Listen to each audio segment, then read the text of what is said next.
Thank you so much for joining me once again at the beginning of this week. If you had not done so before, please make sure you subscribe. And also, in order to make sense of what I'm saying today, please make sure that you go back and look for what we had discussed a week ago on a clip just like this one entitled, I Have a Dream. My name is Kwame Rubadiri, and this is the second part of what we discussed and began to talk about in terms of our wider relationships, this month of relationships, just last week. So please join me right here on CITAM Church Online as we consider my dream and your dream.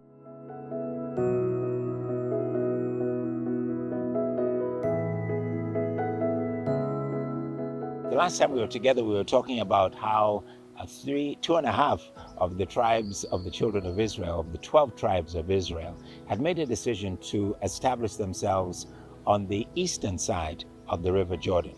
God had promised them the land on the western side of the River Jordan, and they were just about to cross into it. It was going to require a tremendous amount of effort from everybody. All the people participating in possessing the land, in cultivating it to the glory of God, and also being part of the partitioning and the separating of all the parcels of land where they would then make their homes. They had to do it together. But these 2.5 tribes decided that, well, they found everything they needed on the eastern side. They really didn't feel the need to go forward. And so Moses challenged them and said that it's fine for you to settle where you are and fulfill your dreams here on the eastern side. But your brothers and sisters are going to the west and they will need your help. You can't abandon them at this time.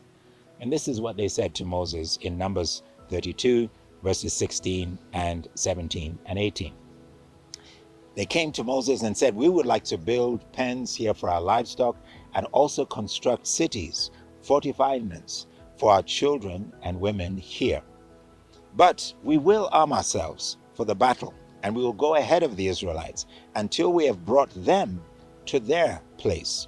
Meanwhile, our women and children will live in fortified cities for protection from the inhabitants of the land. And we will not return to our homes until each of the Israelites have received their inheritance. They were willing to set aside all the hopes of their own dream in order to fulfill the wider dream of their brethren, their relatives. And this is something that is a challenge for all of us. Our relationships tend to be very transactional, sometimes even selfish.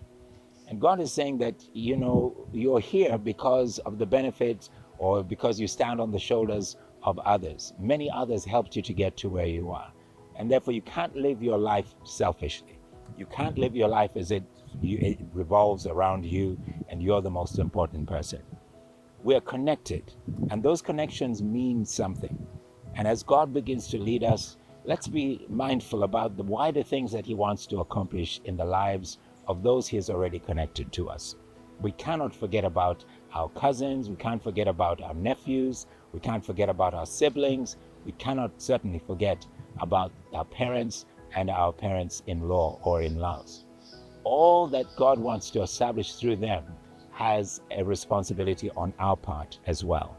We make a contribution to the fulfillment of their dreams in order to truly enjoy our own. Please don't live your life selfishly. Please don't think that you are the center of the universe or your universe.